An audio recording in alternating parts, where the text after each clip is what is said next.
វីដេអូនេះខ្ញុំនឹងមកនិយាយពីចំណុចល្អនិងចំណុចខ្វះខាតរបស់ផ្ទះវីឡាទឹកឈូ Homestay ហើយខ្ញុំបញ្ជាក់បន្តិចអាហ្នឹងគ្រាន់តែជាការគិតនិងការយល់ឃើញរបស់ខ្ញុំទេសម្រាប់ការគិតការយល់ឃើញចំណង់ចំណូលចិត្តរបស់មនុស្សម្នាក់ៗគឺអត់ដូចគ្នាទេអញ្ចឹងខ្ញុំសូមនិយាយពីចំណុចល្អរបស់គាត់ចំណុចល្អរបស់គាត់គឺមានច្រើន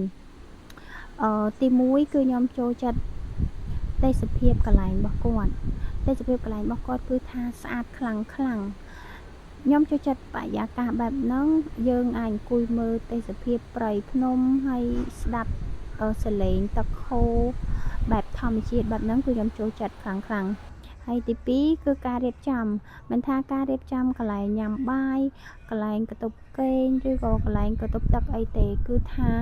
គាត់រៀបចំបានស្អាតល្អហើយអនាម័យនិយាយទៅគឺ clean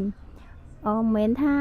និយាយថា clean បែបលក្ខណៈលំដាប់ផ្កាយ5អីទេប៉ុន្តែសម្រាប់ខ្ញុំប៉ុណ្ណឹងគឺថា clean ហើយពូកន្លែងគាត់ក៏បើកយូរហើយដែរហ្នឹងអញ្ចឹងហើយខ្ញុំចូលចិត្តកតុបទឹករបស់គាត់ខាំងកន្លែងងូតទឹកហើយនឹងកន្លែង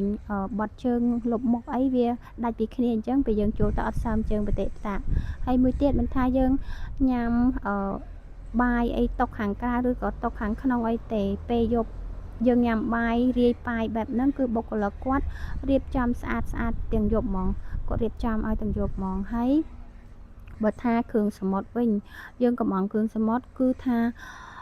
ធំហើយស្រស់បកាឬក៏មឹកឬក៏ក្តាមអីគឺថាសាច់ស្រស់ផ្អែមសាហាវហើយគាត់មានជារៀបចំអាហារពេលព្រឹកឲ្យដែរយើងក្រោកឡើងគឺមានអាហារពេលព្រឹកបបរសហើយនឹងពងប្រៃអីហ្នឹង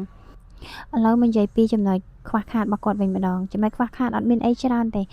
ទី1គឺខ្ញុំអត់ចូលចិត្តផ្កាឈូកងូតទឹករបស់គាត់ហ្នឹងគឺវាចេញទឹកខ្សោយពេក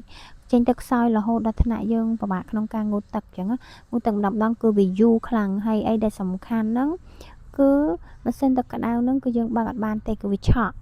ហើយខ្ញុំក៏បានទៅប្រាប់ខាងបុគ្គលិករបស់គាត់ដែរប៉ុន្តែពេលដែលខ្ញុំប្រាប់ហ្នឹងគឺវារាំងយប់អញ្ចឹងបុគ្គលិករបស់គាត់ក៏បានមកឆែកឲ្យខ្ញុំទេតែគាត់